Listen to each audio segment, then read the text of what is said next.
Hi friends, ఈరోజు మా aquarium మీకు చూపించబోతున్నాను. అయితే ఇది మేము అంటే ఎవ్రీ 2 monthsకి ఒకసారి అలా క్లీన్ చేస్తాము, లేకపోతే మంత్లీ ట్వైస్. అంతకుముందు మంత్లీ చేస్తుంటే తొందరగా ఫిషెస్ చచ్చిపోయావన్నమాట. చాలా ఫిషెస్ ఉండేవి, అన్నీ పోయి ఇప్పుడు ఒక 3 మిగిలాయి. 3 ఉన్నాయి చూడండి, చాలా బ్యూటిఫుల్గా ఉన్నాయి కదా.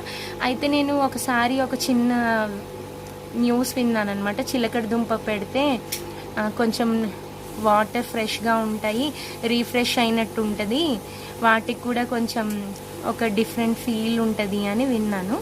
అని సరదాగా అలా చెప్పారు, నిజమో కాదో చూద్దామని చిన్న చిలకడ దుంప అయితే పెట్టాను నేను వాటర్లో. లైట్గా ఏర్లు ఫామ్ అయినాయి, ఇవి కొరికేసి తినేసినాయి. కానీ పైన మొక్క చూసారా, మొక్క చూపిస్తాను, ఎంత బ్యూటిఫుల్గా ఉందో చూడండి. ఫస్ట్ టైం నేను చిలకడ దుంప అసలు ట్రీ స్టార్ట్ అవ్వడం నేను ఎప్పుడు చూడలేదు, స్వయంగా ఇదే మొదటిసారి.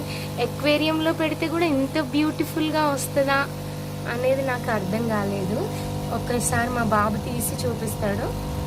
చూస్తున్నారా, మా బాబు చేతితో పట్టుకున్నాడు. అసలు ఎంత బ్యూటిఫుల్గా ఉందో, కెమెరాలో క్లియర్గా ఉందా లేదో తెలియదు అస్సలు.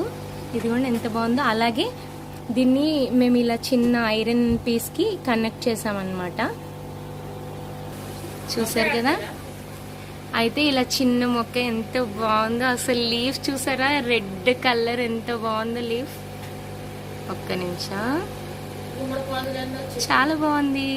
ఇది ఇలా ఇంకా పెద్దది కూడా అవుతుందంట. అయినాక మళ్ళీ మీకు ఇంకొక వీడియో తీసి చూపిస్తాను.